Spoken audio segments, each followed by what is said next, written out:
Right, well, we are live, in fact. Oh, right. Yeah. I did hear the boom, boom. This was a natural, I was thinking like a Joe Rogan entrance, where it's like, how are you, buddy? It's like my... How was my accent? What was it supposed to be? Joe Rogan. Joe Rogan. How are you there, buddy? He's American, right? Joe Rogan, eh? Yeah, running start. Like my Movember. I've had a lot of comments on... It looks good, mate. It looks good. It's cheating though, really, wasn't it? It was a big running start. Well, how long are we talking? Well, I don't know, like 2 months. No. Nah, maybe not 2, but definitely. I had a big running start into it. Mate, it looks excellent. Yeah. I've been getting some compliments.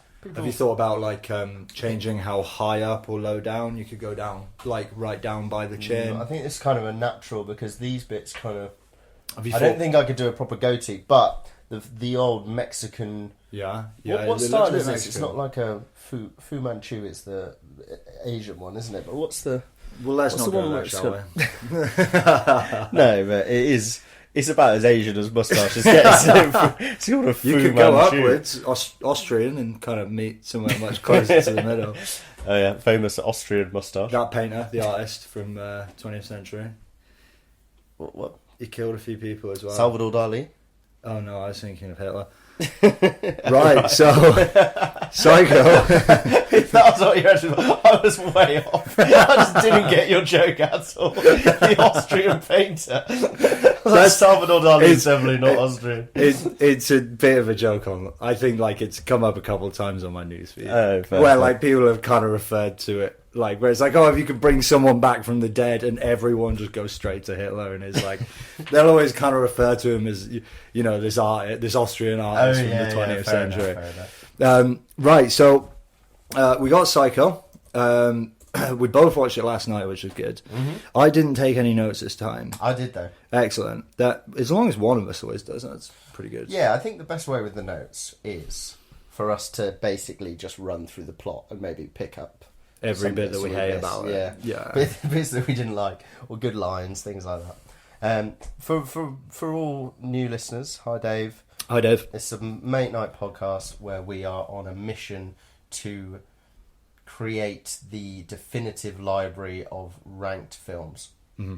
Yeah, and then what we discussed earlier was it would be quite useful when we're watching current new films in the cinema to have them to compare it against, right?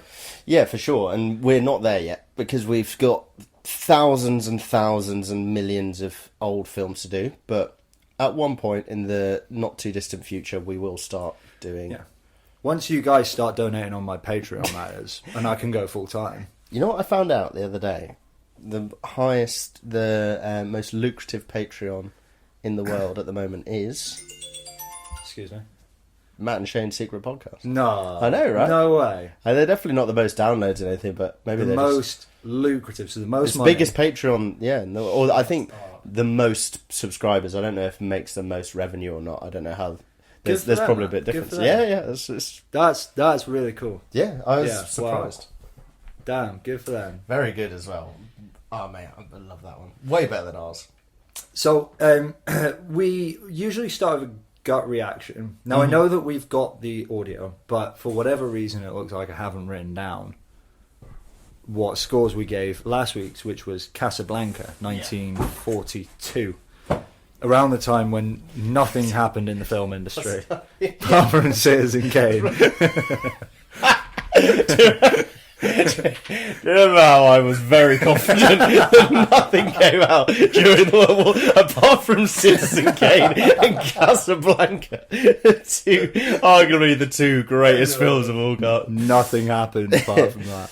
Yeah. Well, there you go. What have we missed? We haven't got a ranking. The gut feel. Yeah, so we got the part 2, which for those who don't know is where we break it down really by category. We try and be like a bit more specific and objective.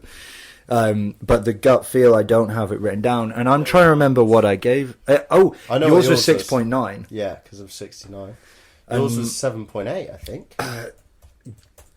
Probably, we'll go with that. Right. Okay. Cool. So, yeah, we've done a few of the we've done a few real heavy hitters. We've done Godfather, Apocalypse Now, both Francis Ford Coppola.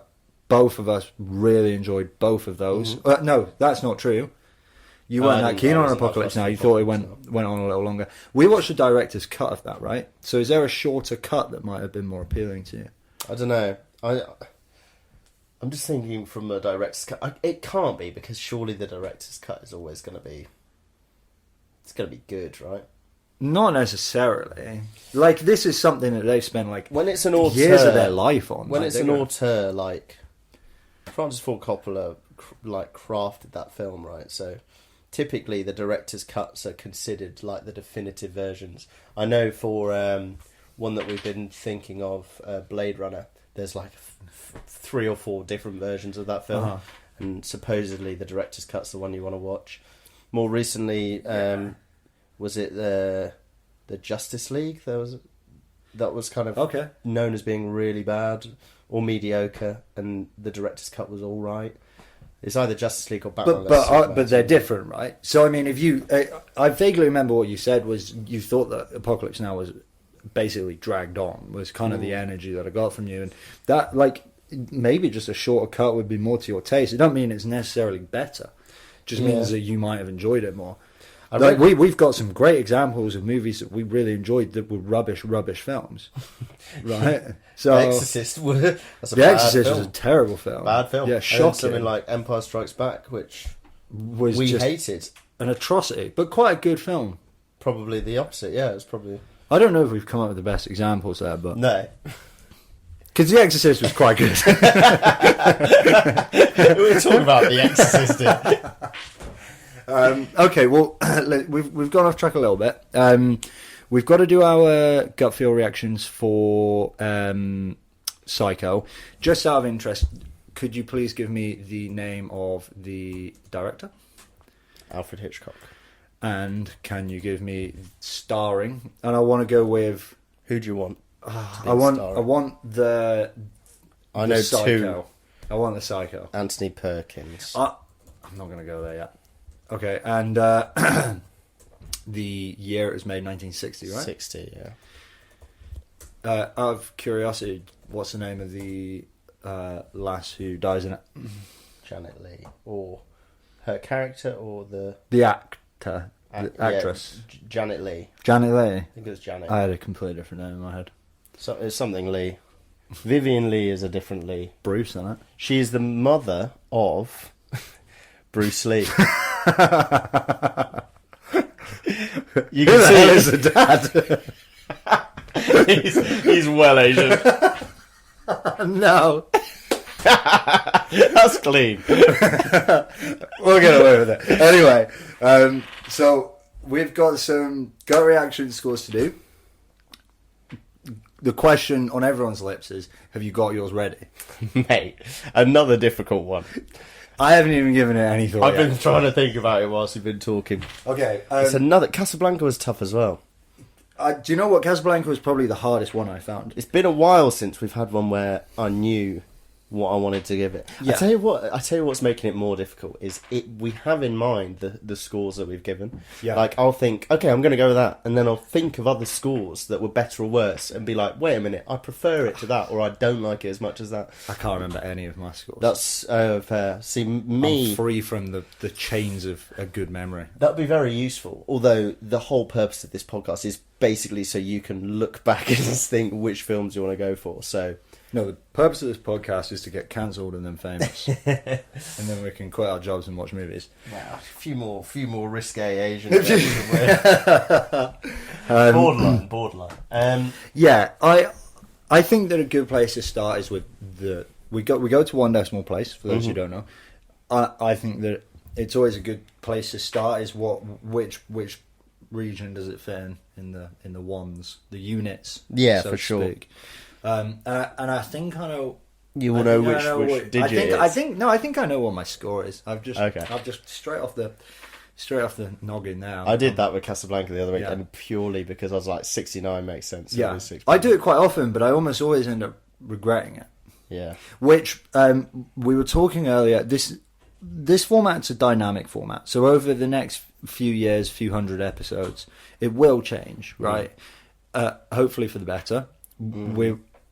I'm not really sure whether genre realization is going to stay in this or not. I mentioned how it would be more useful to me if we did the gut feel after having spoken about it, because I would quite often come up with a gut reaction, and then we would talk about it, and I'd feel very, very differently about the film moving forward. But for today, I've got my score, and I'm not changing, and it's definitely this. We're going to go gut reaction, and then we'll do what we've done recently, which is would you change it? And I think we need to think of some sort of method or some sort of format where we work out, maybe not another score, but we make it obvious whether we were happy with the score we originally gave. I've just changed my score. Off the top of my head. That had nothing to do with the film at all.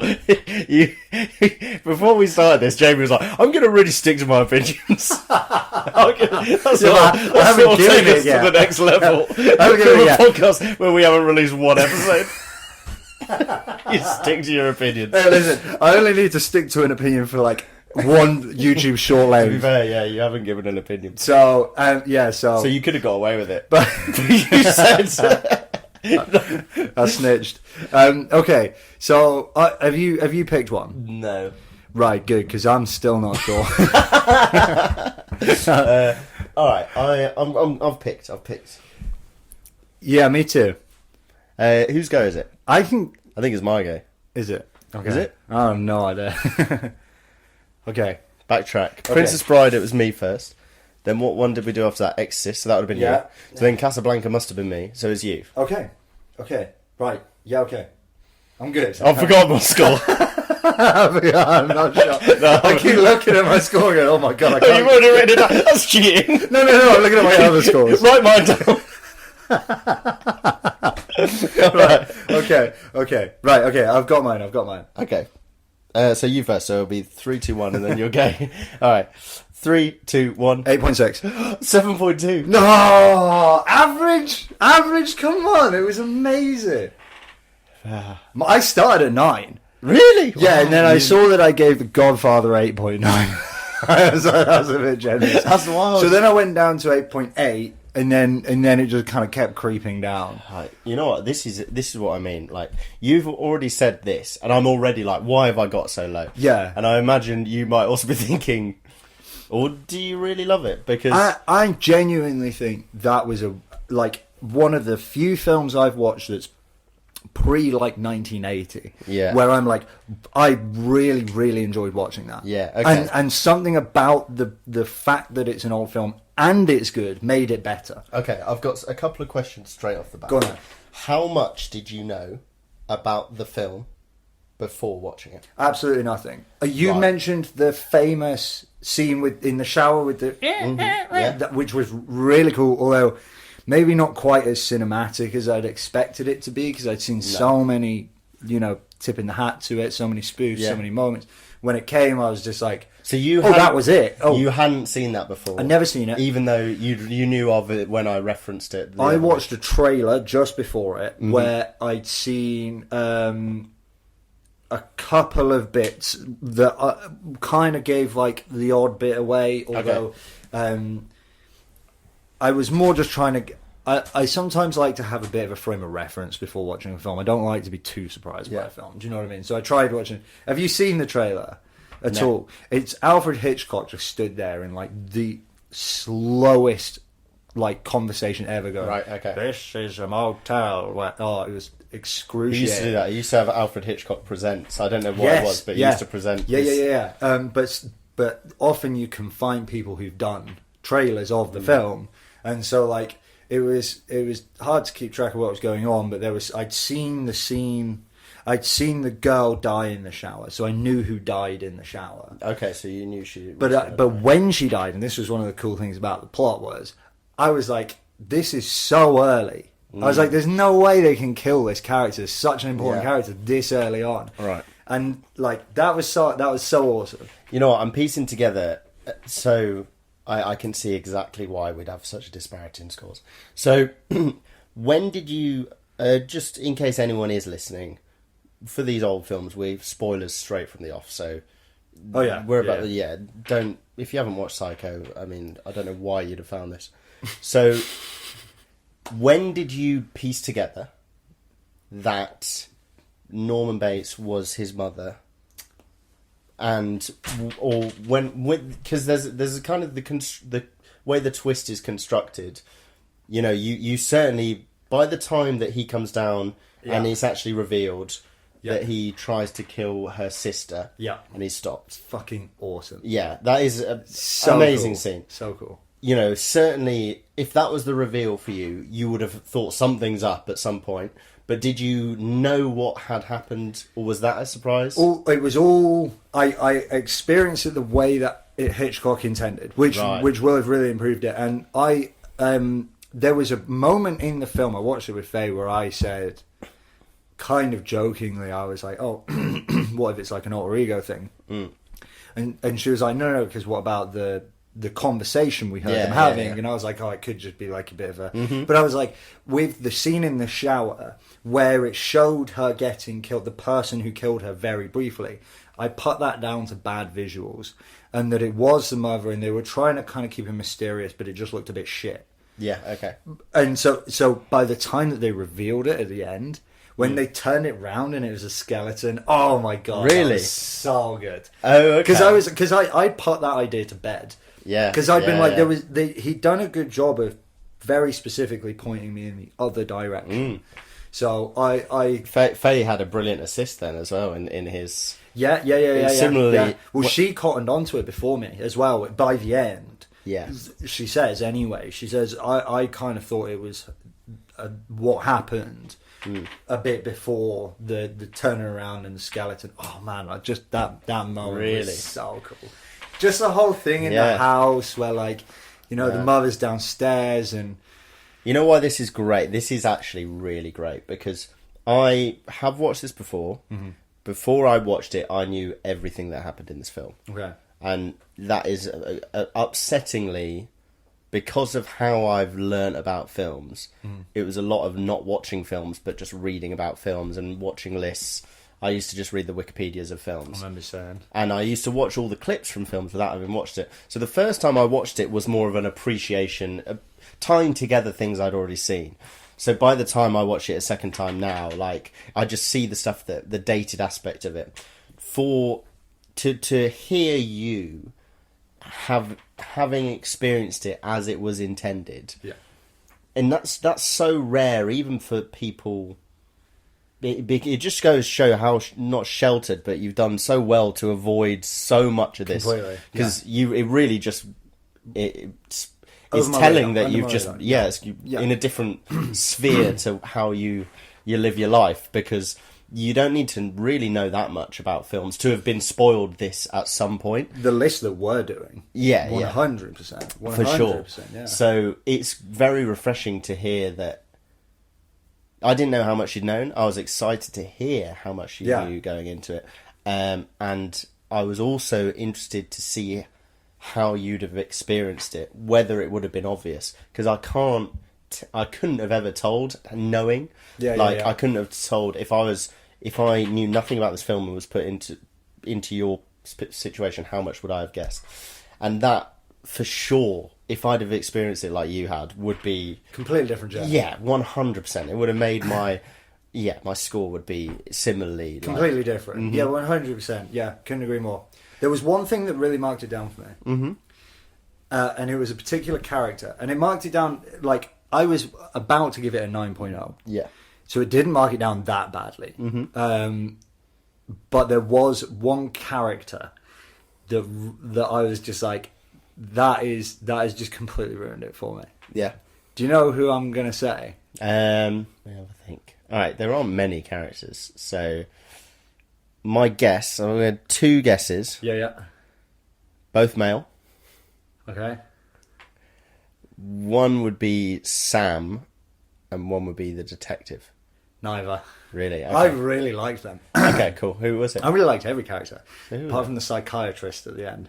Oh, right. Oh, yeah, kind of a smaller part, yeah. Yeah, fair enough. A bit ridiculous. Who are you?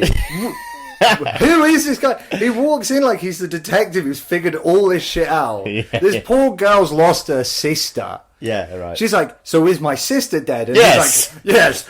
Like, did Norman go? It's like, no. It's like, why is he there? Just get rid of him. Like, couldn't a proper character have revealed everything, Yeah. and without such a smug, like, oh man, I wanted to punch him in his smug little face. The bit where like someone comes in and says, he's asking for a blanket, can we give him one? And then the psychiatrist is like, sure. Yeah, Clearly he's asking the chief. He's not asking you, mate. We've asked you for one medical opinion, and you've taken it upon yourself to pretend to be the detective that's been here since the start. We've not met you. Yeah, it really annoyed me. But I have a habit of ruining films for myself by ranting on about people like the psychiatrist, who I hated, but... Yeah, it was like a Poirot moment, wasn't it, where they were all in a that room was it. It was without having it, but he'd just been shoehorned in. There was no, like, we hadn't met him, and it was so unrealistic, because even if you can suspend reality for the plot, like, Sam and the sister are just sat there, like, listening. She didn't know her sister was dead until, like, moments before, and he's like, it's like, did Norman go? It's like, not really. It actually reminds me of that scene. Yes, he did. Yes, he did. It reminds me of that scene from The Nice Guys, but it's unironic, where, you know, where she's like, where they piece together that the grandma had seen the film. Oh, yeah. And then she goes like, I've been listening to everything. Do you mean to tell me that my Misty is dead? And then Ryan Gosling's character goes, yes! yes. I'll tell you the other character who reminded me of, and you'll like this. The Arrested Development, the doctor.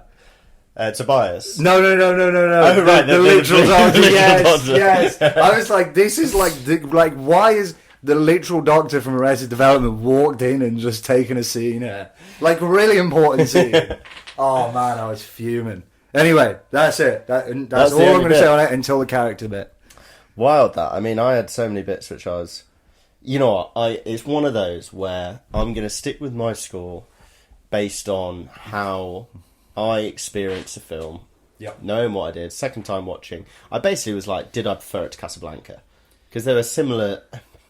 I mean, when you think about it being like almost 20 years past Casablanca, that's quite wild for me. It was very obviously newer to me. Oh, fair enough. And I think that partly aided in the enjoyment. Some of the, like, you know, like the score is just incredible for, you know, the use of the violins for the horror scenes.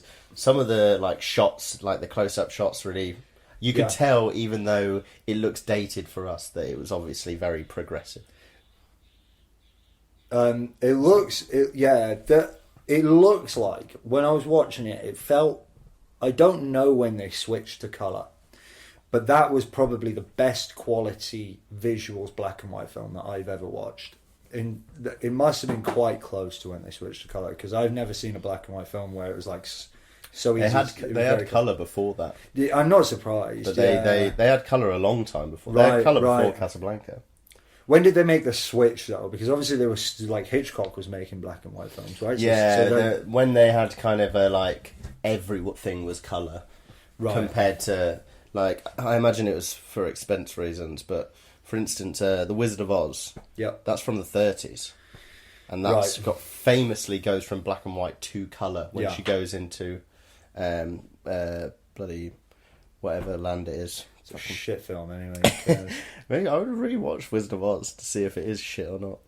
Well, I know somebody who puts it on every single Christmas, and every single Christmas I have to go to the other end of the house because I just want to punch things. Oh, really? You just like it that much? So I'd quite like to rewatch it and see what I think. Really annoying. Sound of Music I still like. I like it a lot, Sound of Music. It's got that, just very quickly on the Oz, you know when you watch a film that people who watched it when they were a kid really rate it highly, and you really don't like it because it's the first time you watch it. It's got that, and it's also got when you watch a film that's really old and people try to tell you it's good, but it's just a bit dated when actually it's just shit. And it's got both of those together to just make the world's worst film. Anyway, so there you go. Wizard of Oz. The world's worst film. Coming to a mate night soon. Yes, I would love to do that. All right, shall I have a look through? So, you know what? I was about to finish the thought. I don't know if I did. It's one of those where I completely can appreciate your score compared to mine, and I can't see me doing much to change my score. And I I would be shocked if anything I said would change yours, because experiencing it like that, I'm envious, because I would have liked to. Yeah. It's funny though, because you were saying the reveal of her when it turned around and skeleton. That's funny, that, because I always thought that scene was rubbish, but because I'd seen it so many times, even the way, when he turns it, so obviously it's, it probably has some mechanism where he's turning it, and then instead of it just turning and naturally stopping, it turns and then goes like... I always just used to find that so funny. For me, that's just so dumb. Okay, I'll put you into my head. It's like the shock of, hang on a minute, this whole time it's not just been bad special effects, they've just been tricking me. Because there were quite a few moments... Genuinely, that was the reveal. Well, because it was aided by the age, because there were moments... Any moment where it kind of hinted towards it, I just put it down to age. So, a good example of this was when he was like, "No, mother, I'm going to put you in the basement." And she was like, "You leave me alone." And he carries her downstairs, and she's perfectly stationary. And I said to Faye, I was like, "How can she overpower a fully grown detective male, because she had at that point, and kill him, and yet not put any resistance up at this point here?" And my head was like, I was just like, oh, it's just an old film. It's just not done a very good job of it. When that scene happened, I was thinking, if he hasn't worked out by now, that he will have then, because it's so bad. It makes sense what you're saying. Every single thing that pointed towards it, I was just like, it's just old. Yeah, it's just an old film. It was the perfect, because you're good at guessing plot points, unless they try to trick me, and then they're really good at tricking me. But if it's like and this is probably why I hate rom-coms, is if it's like something where they're not trying to trick you, I'll usually just see exactly where it's going. All right, some points to run through. Yep. Sam, loved him. What a great character, great rig, great rig, 60s rig, chassis. 1960 rig. Whew. And Janet Leigh as well. Yeah. Fine rig herself. Yeah, oh my goodness gracious me. That opening scene, I was sold. I was sold. I was very disappointed when it went in a different direction. So I thought, You know what? Great opening credits as well. For films of that time, we've watched a few. I thought it was quite cool. It was like the way that the lines. The lines, the movement on it. It was, it was very cool. It went on a bit. There was one line that I did genuinely laugh at right at the start, where the cowboy comes in with a 40,000, and he's just being so outrageously he's a bit like the psychiatrist, just like Jesus Christ. And then when he leaves, the other dumpy woman in there is just like, he was flirting with you. I guess he must have noticed my wedding ring. I genuinely started fucking pissing myself. Oh, man. I was just on my own watching it in bed whilst Rachel was working downstairs, and I was just like, I shouldn't be laughing so much at this dumb joke. So it's not, well, I mean, it was obviously intentional. And I would also say that part of the reason I really like the film is because I really like the characters, like Sam and what's her face who dies, the one, Janet Leigh's character. Yeah, and one of that was a scene where I grew to really like her, because obviously he was really quite in her face and a bit. I wouldn't know how to handle someone being that weird to me, and she was just so cool about the whole thing. She did make me fall in love with her a bit. Watching it being she was really cool, so fucking cool, but she kind of ruined that goodwill by all of her actions after taking the thing. I just felt like. Walk me through this, because I didn't. What do you reckon? So she takes the money. She sees her manager, and takes a good minute to recognise him. Her manager just looks at her like, what? He just looks really upset. Yeah. Oh man, she's obviously skiving. Anyway, goes off. Yeah. I did quite like how whenever they did the close-ups of her driving, her interpretation of their conversations. That was quite cool. That was really cool directed. But then, she's falling asleep, goes for a sleep at a lay-by. The police car shows up, and she is just unbelievably rude. And she doesn't make life easier for herself. Not at all. No. And then he's like, all right, are you all right there? He's like, do I need to be? Is there any reason? You can't hold me here. you can't do that. And he's like, Yeah. well, excuse me, ma'am, you are kind of acting a bit. No, no. No, I'm not acting weird at all. Fuck you. Can I take a look at your license and registration? Let me just get it out of my Yeah. bag. Let me just. Can I do this in the back seat? So she's incredibly rude. Then she goes to the car dealership. He stops outside. She doesn't leave. She doesn't just go somewhere else. I made a point as well of moments that were actually... Hitchcock does a great job of making it a bit creepy. Mm-hmm. Him in the distance, I found that a bit weird. Like, you know, when he pulls up and he's just on his car. Yeah. I know, like, it felt like Hitchcock was doing quite a good job of making it seem, like, unsettling, even though... I was going to come back like, to that later. Yeah. And there's a few moments like that, but her, obviously, whole interaction with that guy at the stand...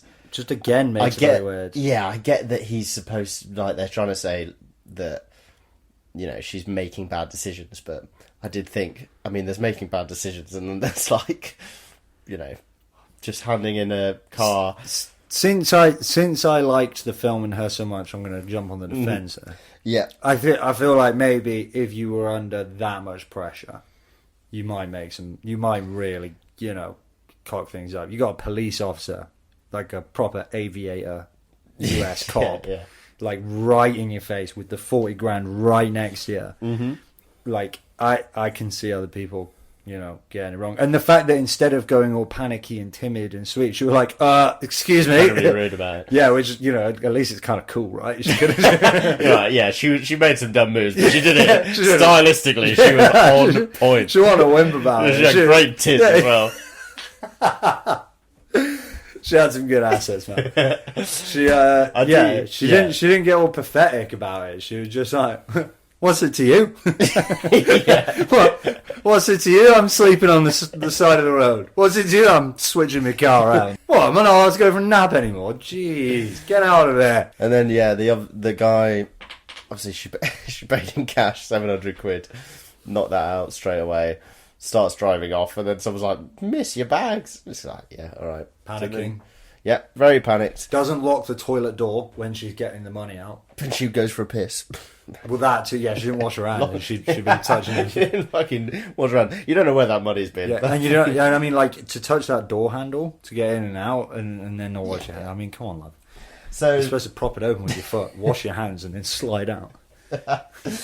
So, yeah, fair enough. If you want to give her the benefit of the doubt, I just felt it was a bit like, okay, going slightly over the top.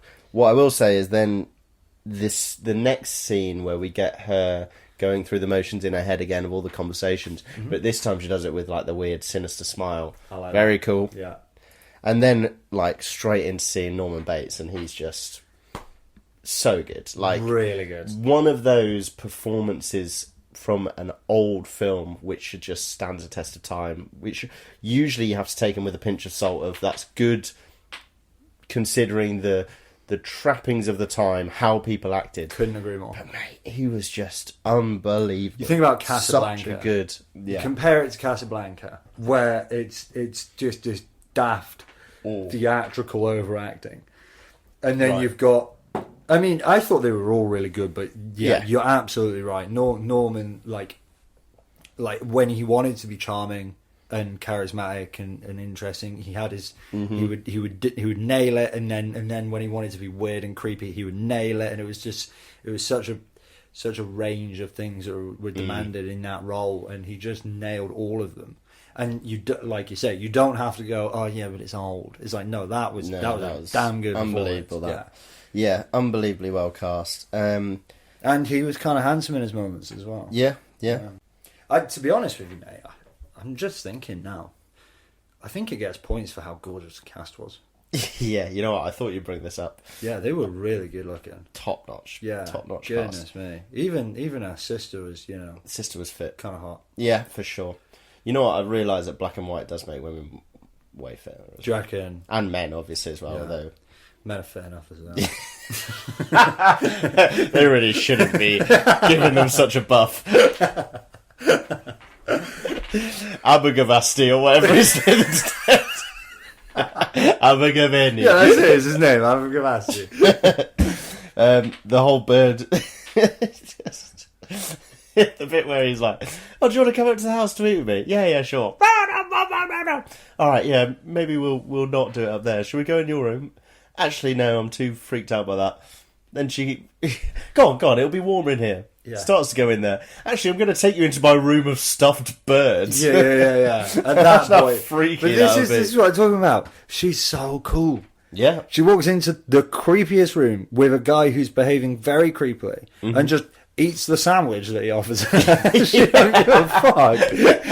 She's just there like, yeah, your mum's a real bitch, huh? Surrounded by a collection of formerly living things that he stuffed sawdust into. And then he tells her, and she's like, wow, that's a really weird hobby. That. And she goes, I think I'm going to go back to Phoenix and hand this money back. Yeah, that was a bit weird. Some classic lines. A boy's best friend is his mother. That's very famous. Yeah. We all go a little mad sometimes. Yeah. Followed by kind of him just cracking up. Her decision to go back to Phoenix.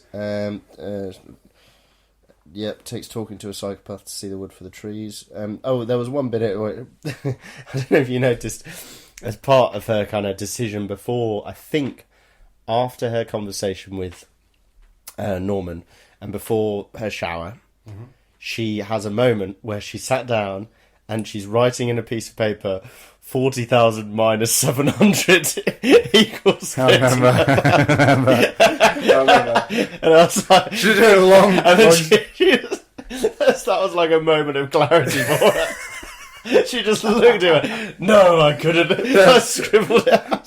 She tears it up and manages to leave the equation bit until... That was one where I don't know if he necessarily needed to make that. I don't think he needed to write that decision. Maybe she did. Maybe she did need that assistance. Show that. See it on paper. Yeah. You know, because I'm really going to jump on the defense of anyone who's plus 8 out of 10. Yeah. So, for sure. He probably, Hitchcock, thinking, we need to show that this woman can do maths as well, so let's give us some tough stuff. That's inclusivity in the 60s. So, Janet Leigh's death. Now, you mentioned this being, you knew, after a bit of cursory research and our conversation from the other week, you knew that this shower scene was coming. You knew that she was going to be the one killed. It very much surprised you when it was. Yep. Janet Leigh going into this was the star of the film. So audiences at the time, that was one of the biggest shocks in cinema history. Is like, not only is she killed, but halfway through the film they do her in. So it's interesting that you said that as well as another element as to why, it's something that's lost on me, and I'm glad. It's nice to hear it. So maybe the takeaway from this episode then is, if you haven't listened to this episode, it's worth watching. And you don't know what happens, it's worth watching because you experience it the way that Hitchcock intended. It's a shame we are saying this halfway through. But if you have listened to this episode, don't bother. just don't even watch it. For all of those who have listened up to this point, just don't. Don't listen. All the good bits gone. Yeah, but seriously, like, every single thing that I came into this with, where I was like, I need to make sure I mention that. Now we're talking about is becoming clear. Like, this was the way that the story was intended. The things that I feel really strongly about are the things which the story was clearly trying to achieve, and it needed that brand new, untainted vision of the film before it can really achieve that. And looking back on my notes, like it's really there's no massive detractors. It's nitpicky stuff.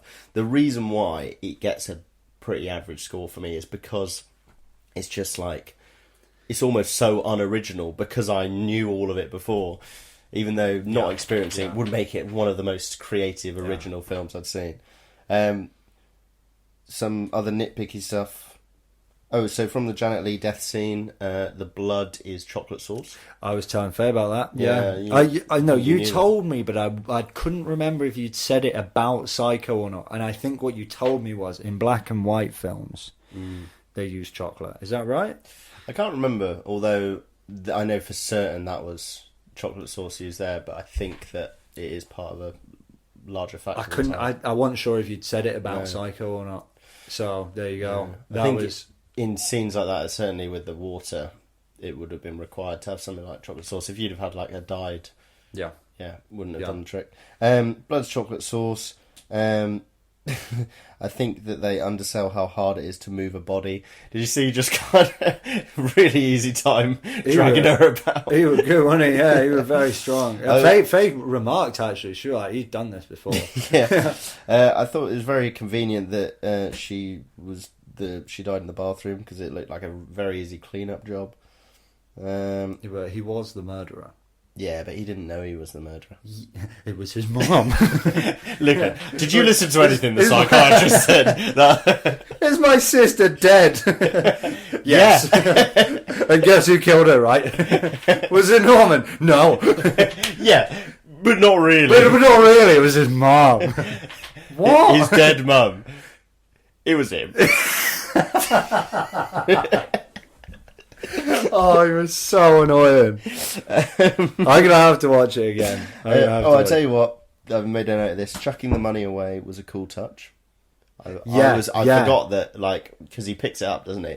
I was like, oh, he'll notice there's money in there. I forgot about that. It was such a cool experience. Like the way, you know, Game of Thrones was a really good example of this, where when they spoilers killed Ned Stark, because it made it when setting up the actual plot, it set up this kind of almost parallel plot about the money and the theft and all that, and the girl. When the real plot was about the killer, really, let's face it, that's kind of really what it was about, and trying to find out who's killed this girl and who's killed the other people. And so what it meant was that, just like with both her life and the money, they were able to make this massive sacrifice halfway through that just like, I spent it, you know, it shocked you when you spend the next few minutes trying to figure out how they're going to bring it back. Do you know what I mean? Yeah. And then the money was just a really good representation of that, where it was just like, again, like, how are they going to get this money back? How are they going to bring her back? Because there's just no way that they could do it like this. And the psychiatrist just came in. The psychiatrist just came in and went, so what happened to the 40,000? Didn't exist. That's a really nice suit you've got on there.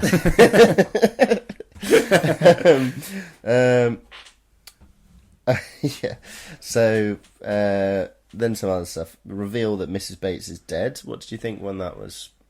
You know that. To be honest with you, mate, when they started talking about when it to the sheriff, remember where he goes to the deputy sheriff? Yeah. They wake him up late and they say. He tells them, you know, she's been dead for 10 years. I was working under the assumption that his mum was alive. So the reveal that she wasn't in the coffin. Is that what you asked? Yeah. No, because what they said, if you remember, is they go to the deputy sheriff's house late at night. Yeah. And then they talk about this thing that happened 10 years ago and say the worst event that ever happened there in that Fairvale, I think it was. And then right at the end, they're all saying, no, she is there because we've seen her and he's seen her and everyone saw her. And then, well, his mother's been dead for 10 years because of a murder suicide. And then they're like, And then it kind of felt a bit predictable that he was about to say that. I felt like it was really obvious he was about to say it. Yeah, so you know what I mean? that didn't. You still thought the mum was alive, and that was just a red herring. Yeah. Because they did a really good job after when. I think the bit you're referring to as well. He then went over to see Norman. Everything was fine. This was off camera. Oh yeah. And then I think at mass the next day they caught up with him, and he said. Yeah, blah, blah, blah. All fine. Sam goes, but I saw the mum in the window. And then he goes, well, if you saw that, who's in the grave? So that was like a make you think that she is alive and actually it's someone else buried there. They absolutely took me for a walk. Fair enough. I just went straight into every trap they laid. It's refreshing seeing it from seeing how you reacted to it. Being that for me, it was like...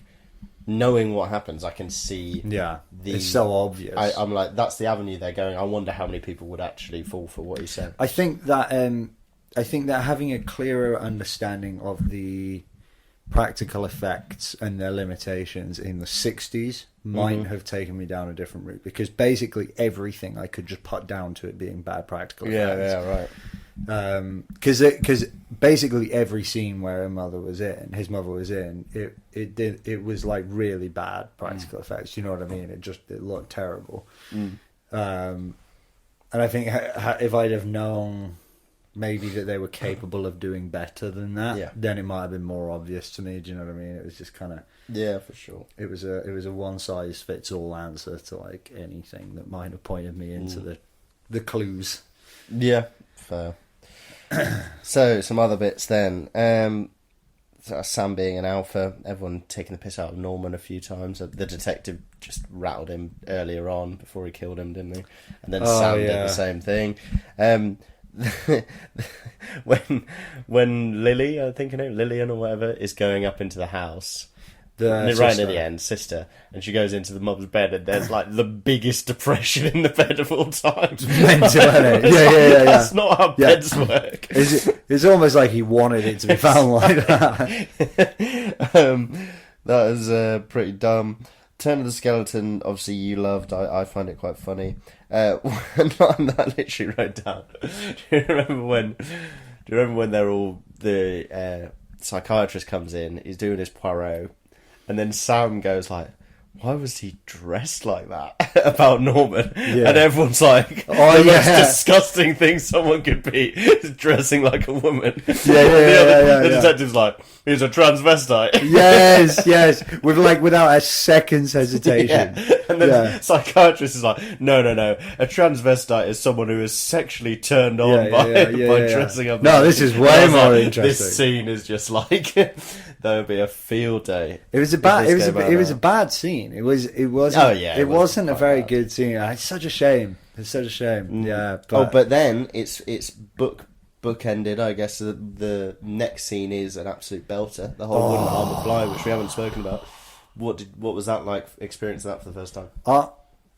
I'll be honest, I didn't really understand what the hell she was talking about, but I got the idea. It's like, I led them to think that it wasn't me. You wouldn't even harm a fly. It's like, look at me. I get that they're just calling him completely crazy, and I really like it, and obviously he killed it. I was a bit disappointed to not hear him do the voice. I was really hoping he was about to do it. Well, no, man. But so I didn't really follow what she was talking about, but I really liked it. Creepy smile at the end, and the bit where it briefly shows a skull on his face as well as it transitions to the car getting dragged out.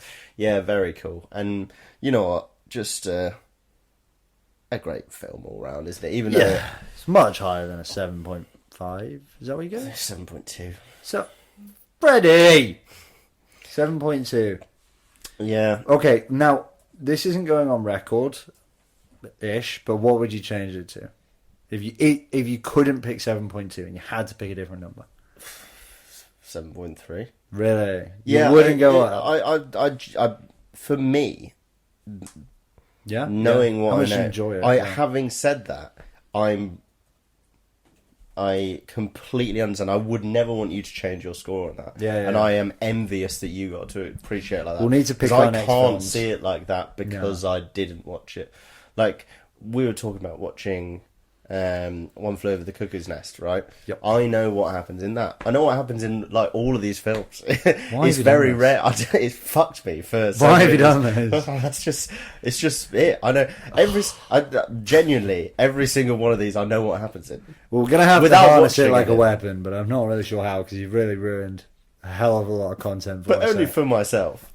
Sort of, yeah. Yeah. Everything's getting ranked down. I'm really hurt about this. Yeah, I can't lie about how I feel. Would you? I'm gay. Please.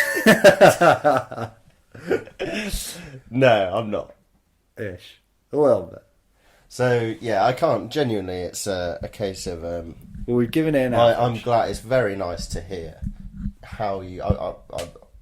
It's cool how you experience it. Genuinely is. Well, I'll tell you what, mate. It's very, very reminiscent of when Faye and I watched Shutter Island for the first time, and once again, psychological thriller that neither of us knew anything about. and we got to go on this whole journey. That Yeah. I feel like perhaps So- there's a genre Yeah. called psychological thriller that is not like a potboiler. It's a bit I different. mean, this had. Potboiler energy. Yeah. But it wasn't- Cinema. Yeah, well, it was more like a whole kitchen because it did take place in other parts. Yeah. She But travelled it was- across the whole of America. It was only one kitchen though. but there was yeah, and it was mostly within one pot. It was across state lines. The kitchen. And it did, it did boil over a couple times during. I feel like there are films which you just can't have the plot spoiled for you, or it just won't work. And I feel like Shutter Island, Psycho don't work. But there are other films. The Godfather, probably a good one, where it's just a really, really, really cool experience to watch, and you don't really need to have like an untainted understanding of the plot to really enjoy it. What I will in to add to that with my experiences with films, because this has happened, because I've put myself in this situation where I know everything that happens in these films, and I just watch them for the in between bits. Yep. What that does mean is a happy side effect of it, although one that would be nicer if I just enjoyed the film, is that occasionally I'll watch a film which I know the general points of the plot on, or I'll know the ending, and something will happen which I haven't seen. Nice. That really, for me, is very meaningful. Yeah. So I'll have a little bit in a scene where I'm like, mate, that was sick. Didn't know about that. But it's also part of the reason I think why I like romps so much, because even like I knew the ending of The Thing. I knew the ending of The Thing. Yeah, I knew but I could still enjoy it. Like the energy of that film. It is, even knowing specific parts of the plot, you just feel something exciting about it. 100%. Couldn't agree more. Yeah. The best film I've ever watched. Yeah, it was. So I am thinking we have gone. We've been speaking for a long time. That was a breeze as well. Take a guess. I reckon an hour. 53. Okay, that was Yeah. that was the easiest one we've had. Well, you came very well prepared today, mate. I liked it a lot. Yeah, it's definitely good. One of us having notes. Maybe we should do. Maybe we should share the load on notes. No, I was But thinking even with the thinking you were pretty good actually. I was thinking maybe you should just do it. Why doesn't Faye do it? Why don't? You know what? But even with my notes on this, yes, they were useful. I felt that we had said loads about this. Like we were at half an hour in before we got to the notes. Yeah. It was just an easy one to talk about.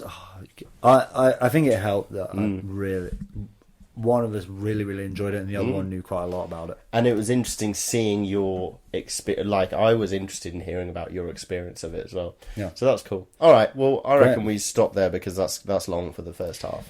Well, we'll come back for part 2. We will have made our decision on what to do in part 2, by part 2. Mm-hmm. Thank you very much, Dave. Speak Cheers, to you in 5 seconds. Cool. Okay. So, part 2. Yeah. We break the film down. We try to be more objective. It's not gut reaction. No. We just want to compare them. Right? Yeah. We try to take the other films into account. Yep. We set timers. We're very strict at keeping with them. Never missed a timer. Never miss a timer. We usually miss one by about 20 minutes.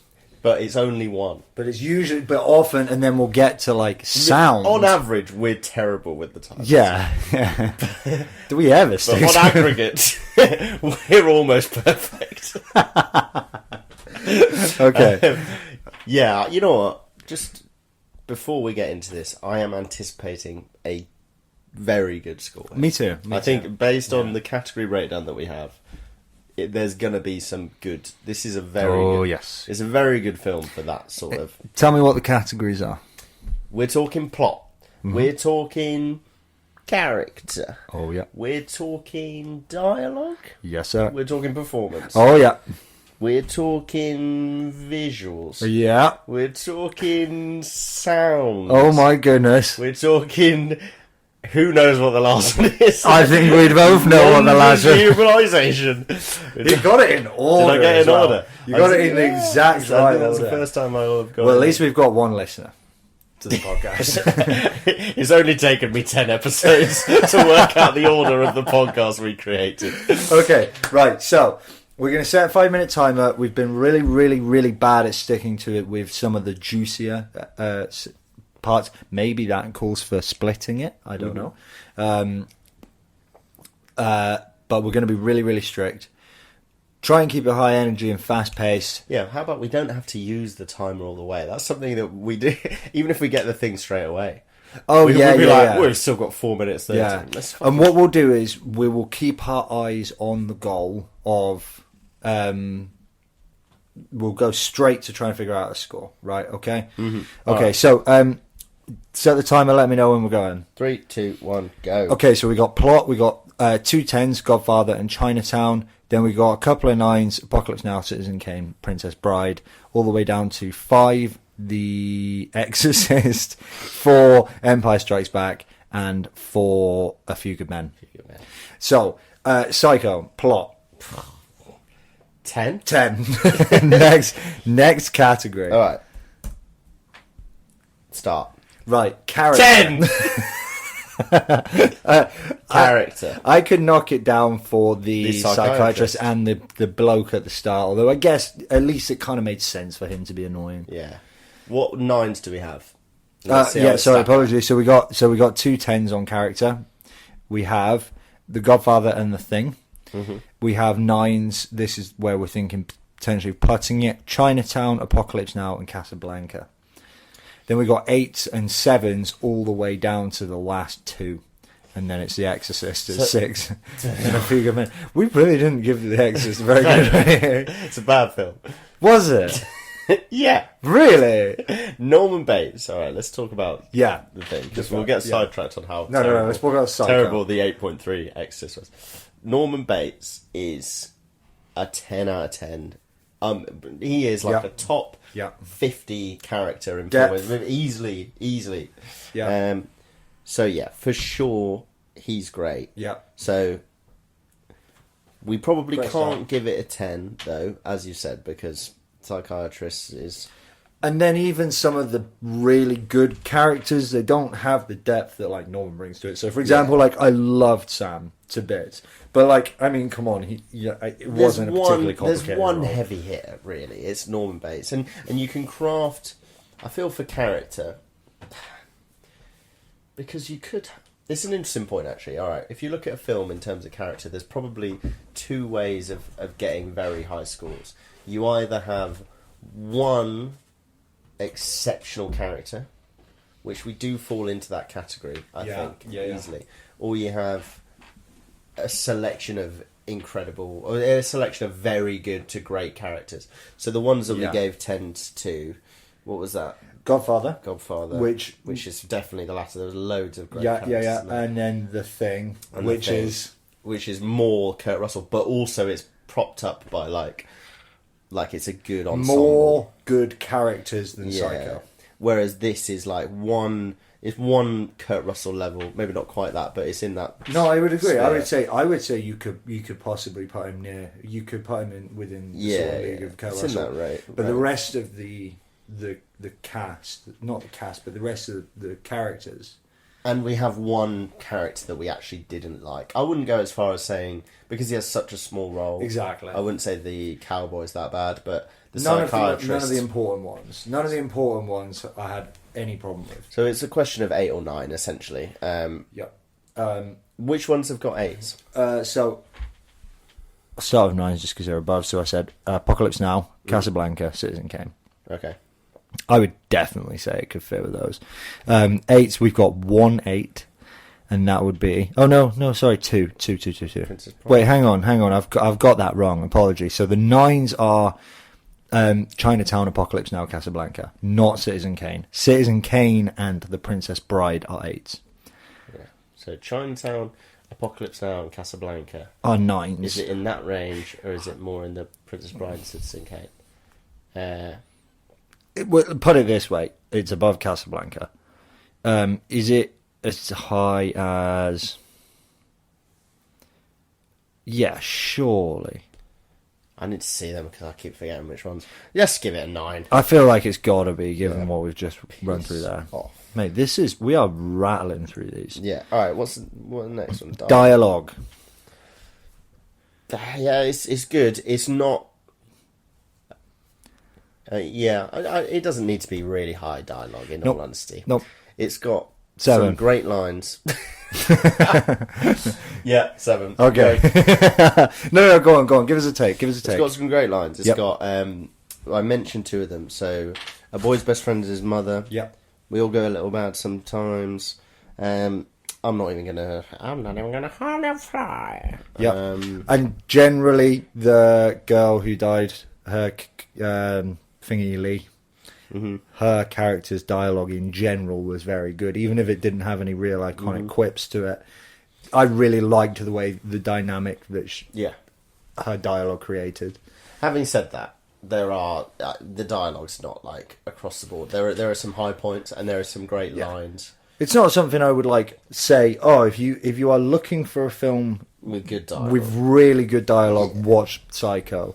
Psychiatrist is obviously that's a dark spot in that. But I wouldn't say it's bad. It's not bad dialogue. No, and it's not great dialogue. Yeah. It's good dialogue. It's dialogue. Average to good. Yeah. It's 7.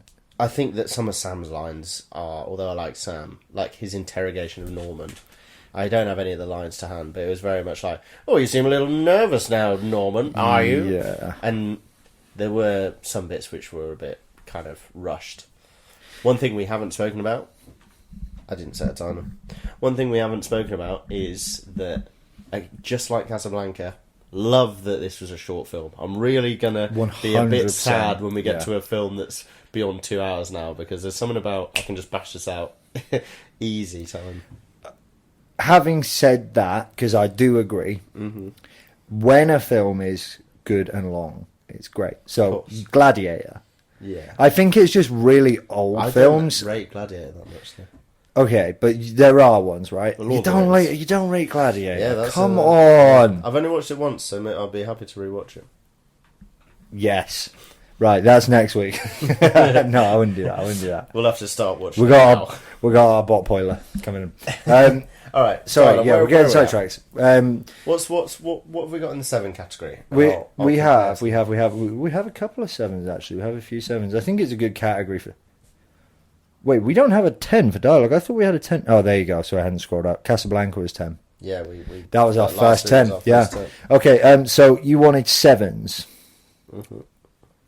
We have quite a few. We have The Thing, Chinatown, Apocalypse Now, Alien, and Psycho. I've already put a 7. Fine. Yeah. I do you know what, mate? I think it fit really nicely into that list of films there. Considering it was in the list, yeah, it did fit quite nicely. It felt right. But if I'd have gone Casablanca, The Godfather, Psycho, I'd have been like, I'd be like, whoa. What? Do another one. What's in the 4 category? A Few Good Men. No, we haven't got any 4s. We've got a 3. Is it A Few Good Men? No, it's Empire Strikes Back. Alright, similarly, I can't think Empire Strikes Back, Psycho. No. Because I go Empire Strikes Back, god-awful movie. Psycho, great movie. I think 7 just works really well for that, for a dialogue. Perfect. I think 6 would be horrible to give it. 8 would be... I would feel more comfortable with 8 than 6, but 7's just right. Okay. Yeah? Yeah. All right, cool. Right. It's really on a feel dynamic this week. Got to be. We're getting too good at these now. Yes, I'm liking this. Well, we've got things. We've got things to fit it between. Do you know what I mean? We got places to put it. So, performance we have. Is the time going? Time is on. Only 10 is. Oh, I'll be impressed if you get this.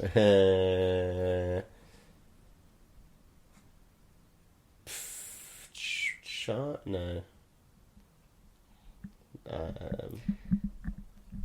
So I'm tossing up with the Thing. That was good. Chinatown, Princess Bride. We had a couple of bad ones in there. Apocalypse Now, no. Godfather. I don't think it was Godfather. Let's go Chinatown. Citizen Kane. Ah, that was shit. The only 10. Shit film. You didn't mention that one. Ah, Yeah, but they did make it during the war, and like nothing. They made nothing during the war. They made apart from nothing Citizen good. Kane and Casablanca. And fascism. 3 rips. No, It's top notch. Okay. So I think it's fair to say. I was going to say I think it's fair to say we're not pounding the tens, and I'd stick by that. But I mean, like, similar thing to dialogue. It's like no character. You've got Norman Bates's actor's performance, which is just phenomenal, ridiculous for its time as well. That's like, what elevates it, like, massively. Not even just if it was in today's characters- film, it would stand out as a good. The characters are great, but his performance, we said it in the last half, but his performance is shocking because it's so contemporary. It feels like it could. It doesn't feel like an old out film. Of place by how good it is. Yeah, it doesn't. When you're watching it, it doesn't feel like an old film because his acting is just so well crafted. Awesome. Yeah, really good. So let's just put a pin in him for now. We've got the characters like Sam, whose roles are just not demanding, and so you can't really mark those down, but you can't really mark it up for it either. You'd get a performance buff for having a good rig. Yeah. He did put a good performance on that.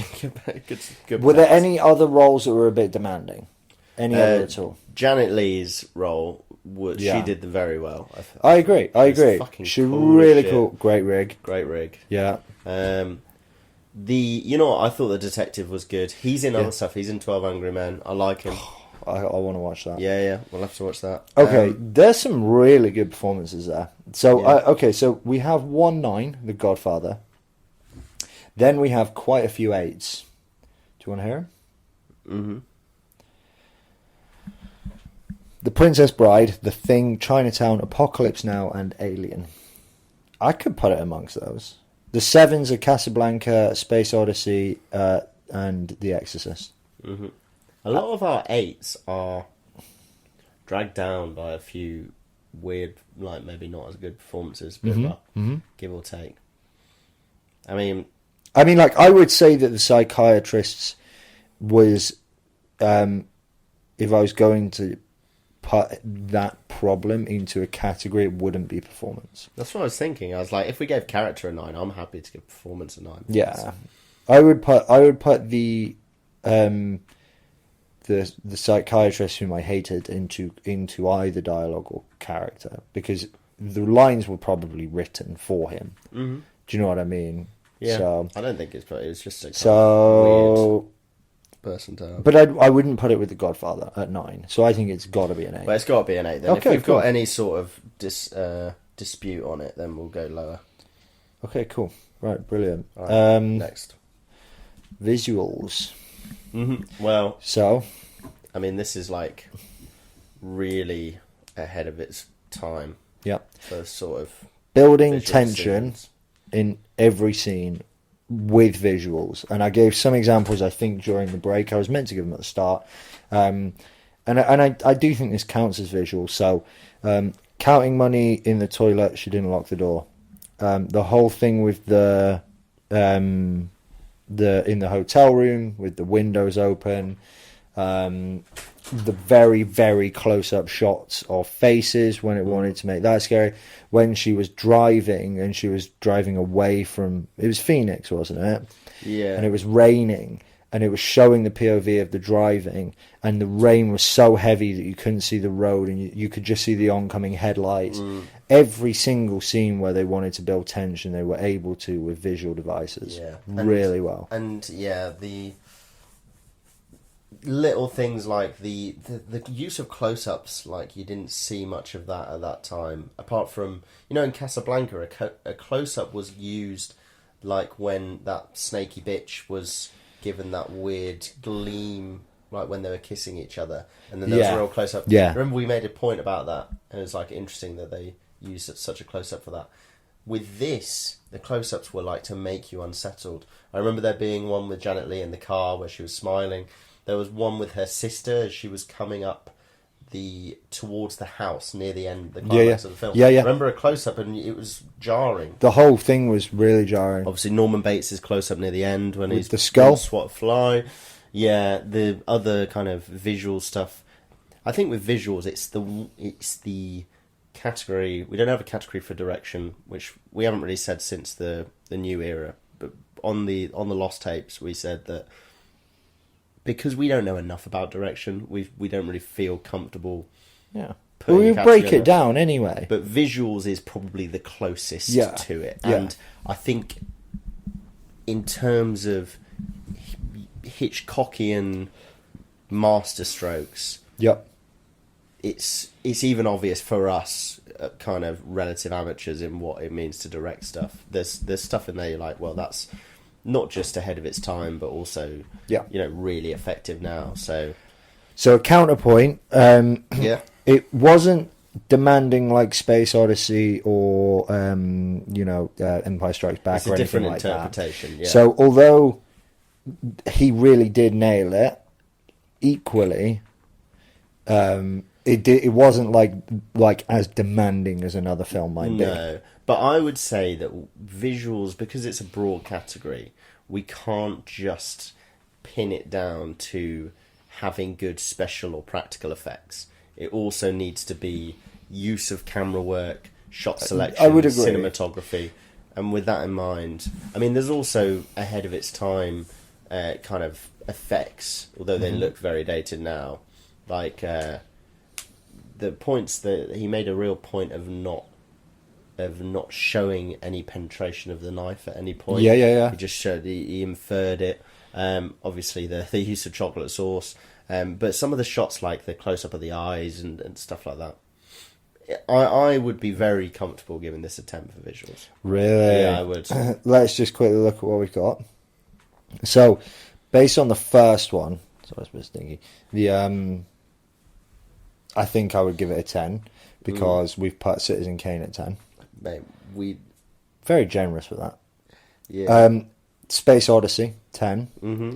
And then The Thing, Apocalypse Now, Alien, Empire Strikes Back, 9s.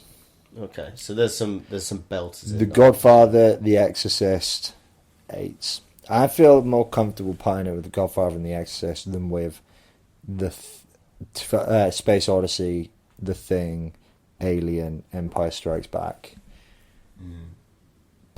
Personally, Yeah, if you look at it from, it depends how much sway, 25 seconds, depends how much of a sway direction has in this category. If you feel that direction should be given a bit more of a voice, I think it should be a 9. But I'll let you decide on your score and we'll go with it. I go 9. Okay. I'll go 9. Yeah, I think it's owed to how good of a.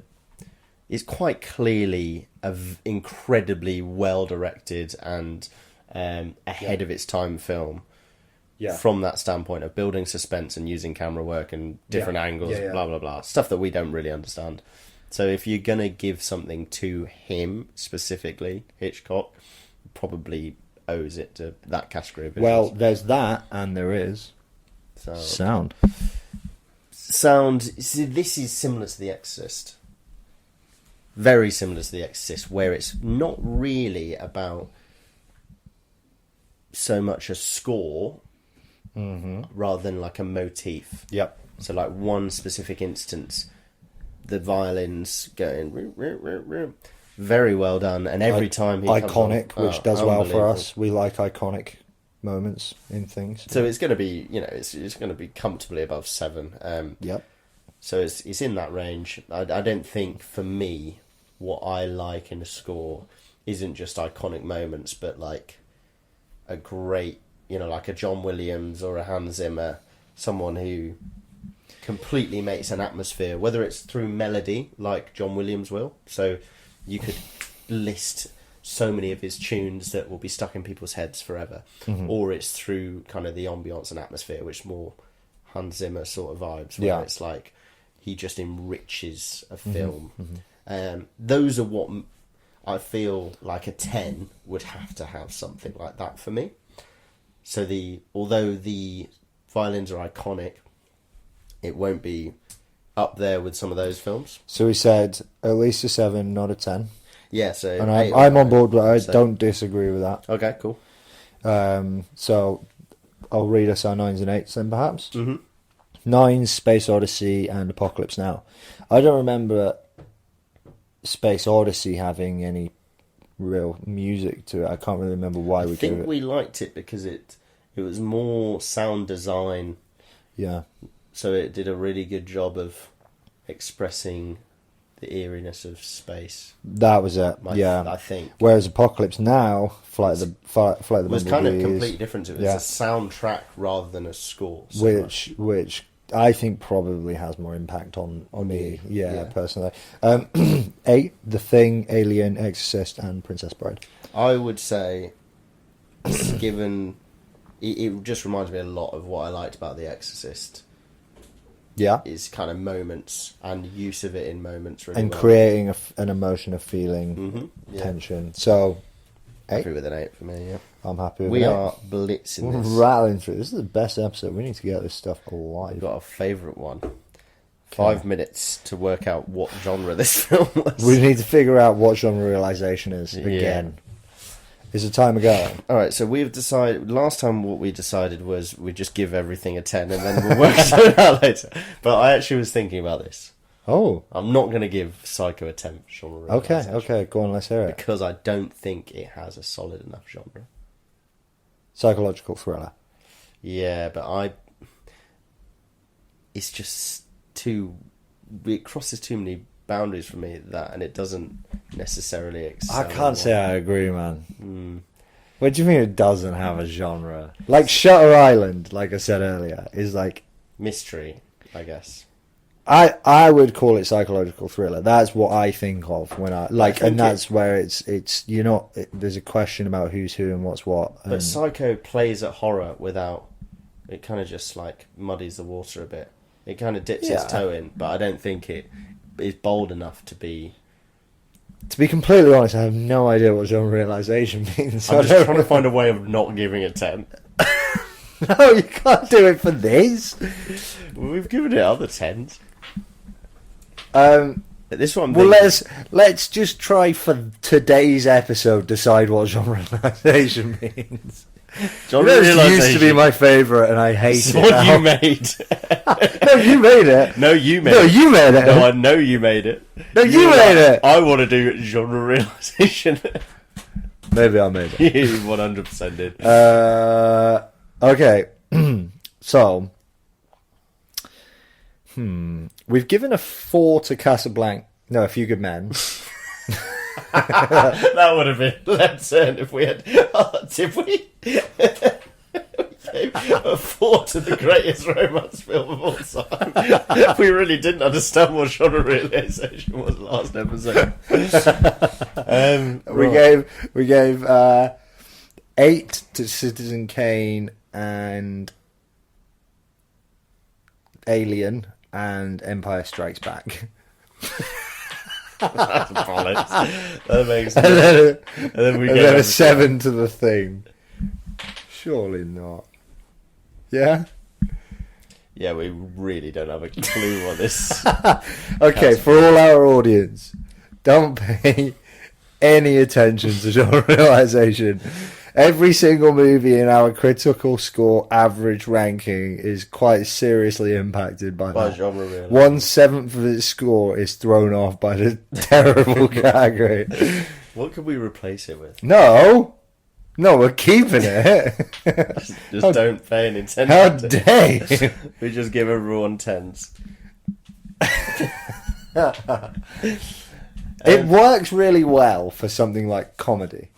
Because it's like, was it funny? Was it really funny? But we spoke about this, didn't we? Because, if you have one definitive emotion that's supposed to be associated with a genre, yes. So comedy and horrors, right?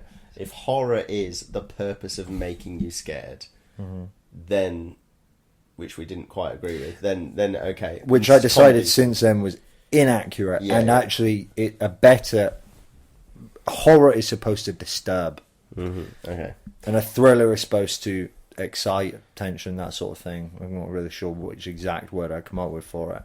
So you think that, what genre do you think this one is then? Psychological thriller. I think it's Psychological thriller. it's supposed to make you feel very tense. Yeah, and if that's the genre we're going, I think my idea was plumping for, is it trying to be a thriller that's got horror in it, or is it trying to be a horror that's not that scary but more thrilling? I just think of it as like Shutter Island minus. It really 50 is years. just like in the middle of the Venn diagram, isn't it? There's a lot of Essentially. films are. I know. A lot of films are. I was just trying to find a there's way of basically devil's advocating it, but it looks like it's going to have to be another 10. That's definitely a 10. I'm glad we could agree on this, Fred. I love this category. Yeah, we really need to iron that out. We'll discuss it off camera. Now, I'm looking at this. It's got an 8.7, which puts it, wow, next to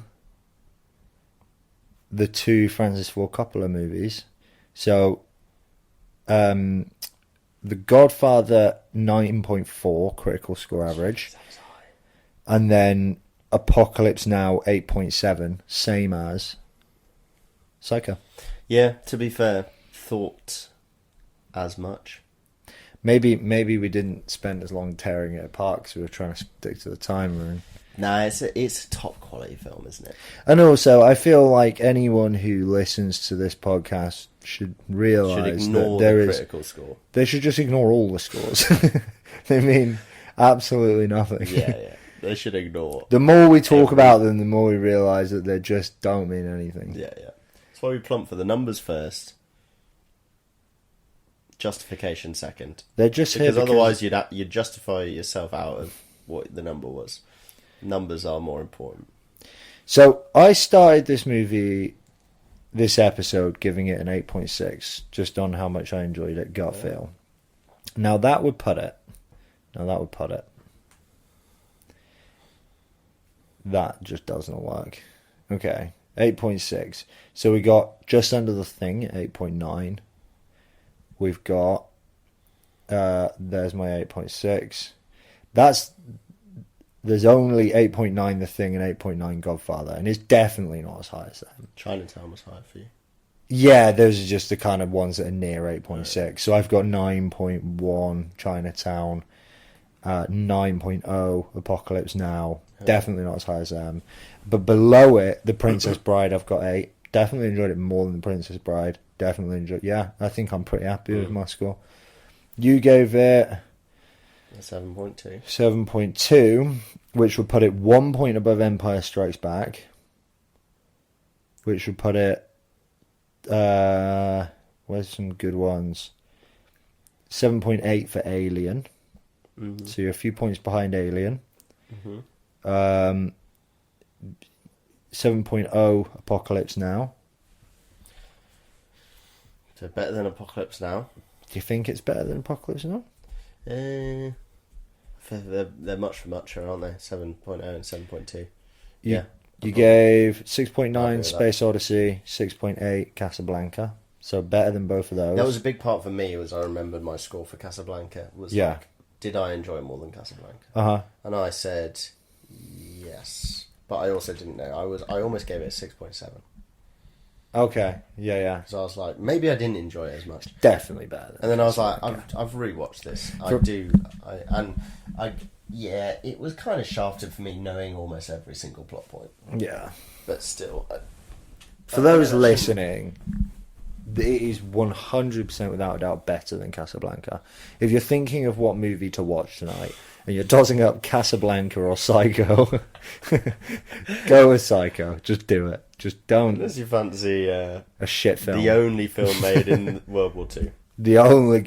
and other than Citizen Kane. But yeah, so, I mean, like, wow, it's been a romp. It's not better than Casablanca. It's about the same. It's definitely better than Casablanca. Maybe. It's definitely better. I'd We say have one about other thing to do, 0.3 actually. better, maybe. Yeah. Anyway, Fred's going to spin the wheel. Just click it. I don't know. Try it. Oh yeah. Oh, it Yes. spins properly, you know. Yes, it does, and it takes It's going to be one of ages. the blues. Heat. Oh, that's like 3 hours long. That is Spin long. it again. We haven't done a long one in a while. Well, actually, next on week we're Netflix as editing, so we got a couple of weeks to So we watch don't it. have to keep buying films on my mum's I don't have device. Netflix, so I'm gonna have to buy it on your mum's. No, you can't. I'm gonna have to buy it on your mum's card. It's fine on my- Dave, don't tell Jenny. For the last like 4 films, I just we've bought them on both your mum's rented card. them on Jamie uses my Prime, which is my mum's Prime. We just don't tell her. And I don't pay him. So Fred's been using Jenny's account to pay for them, and then taking the money that I'm sending him, Dave. No, I sent 15 quid today. Oh, you baller. I don't have a clue how much we have paid. Cobra Fred. All right, Heat. Right. It's going to be long. We've got a couple of weeks to watch it. Next week we're going to edit. Okay. It's been a romp. I've very much enjoyed We it. did well to blast through that second half, to be fair. It's been a pot boiler. Maybe we should do that quick. I think we can do it. We can be a bit more slow. If we don't have as much to say in the first part, we can take our time. I prefer the first part. Yeah, when it's like that. This week's first part was very good. I but pretty much always prefer the sometimes. first part. Well, sometimes we don't know as much. We don't have as much to say, and we're just like. Yeah. I tend to be when no one makes notes. You know what? It's definitely your turn to make notes. Lucky isn't I it? made notes this time. I'm not making 3 hours of notes. It got hot. It was. Oh, we need to pick we need to pick a movie for. Next Yeah. week. This is yeah. We're not going to necessarily pick on here, but let's just spitball an idea or two. What do we have? So we've got 12 Blade Angry Runner, Men. Jaws, Cookies Nest, El Royale. El Royale's the We only don't one want that- anything black and white for a bit, and we don't want anything long as fuck on there. You know one that would be good.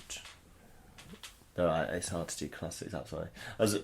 To avoid my issue of films that I know lots about is to do modern films because. What in all of our that classic stuff- films list? In our We've list got of films El which you have to Royale. watch. We've got El Royale. Well, that's an exception. The pot boiler. That's an exception, I'm and excited it's to so that watch you can understand what a pot boiler is. what a pot boiler is. You don't understand what a pot boiler Exactly why we should watch it.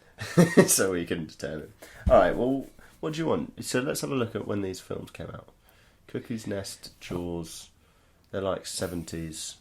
I think we watched a modern one. I think we watched something like, but not About a necessarily. 90s film. I was going to say something more like Heat's June, like something where it's like this might go down, like Interstellar, something where it was like they've really put so much effort in that it will probably be remembered for a long time, even if it's not considered one of the Yeah. greats. I haven't watched Interstellar. Oh, you haven't? No. Well, that could be one we could look at. Mhm. I mean, it would be interesting to talk about visuals and score and acting. Got Matthew McConaughey in there. Yeah. So I'd be interested to see what we think of that. I've watched it once, but it was quite a long time ago. Mhm. Okay. We should do a note. If we would we want to do that as a Nolan one? I suppose we've watched the other ones, haven't we? Memento would have been a good one, but you've watched it now, so I feel like it's maybe not Probably the best a bit to do like it again. What about that? You've watched Oppenheimer, right? What about Barbie? I haven't watched Barbie yet. I don't think that the people want to hear what I think of Barbie. Yeah, it's probably a bad idea, isn't it? Especially because the only people who've listened to any of our content but us so far are our girlfriends. And they don't even exist. And they but they would be mad, even if The girlfriend that I'm imagining would be really very mad if she heard what I thought. Yeah, I don't know. Yeah, okay, so not Barbie. Something modern. Well, I'll tell you what, we'll get back to the Yeah, we don't need to submit your suggestions in. Mm-hmm. We'll think them over. Thanks for listening, Dave. That was a good one. That was my favourite one, I think, so far. Well, if anyone's made it this far, genuinely thank you for listening. Yeah, if any of you Wow. were interested in this, to be fair, you know, the problem is if they were doing it to see if they wanted to watch the film Psycho, it was a bad idea because, as we've discussed, you don't No, want to have if listened to this. if they were Plan listening to this to decide whether they wanted to watch Psycho, then we've answered the question for don't them. watch it anyway. Don't watch it because you've listened to this. Yeah. Yeah. And don't watch any film that we talk about. Yeah. Don't even listen to our podcast. Don't watch films. It Read sucks. books. Yeah. All right. Right. Let's round this off. Cheers then, See you guys. later, slags. Take it easy. Cheers, Dad. Bye.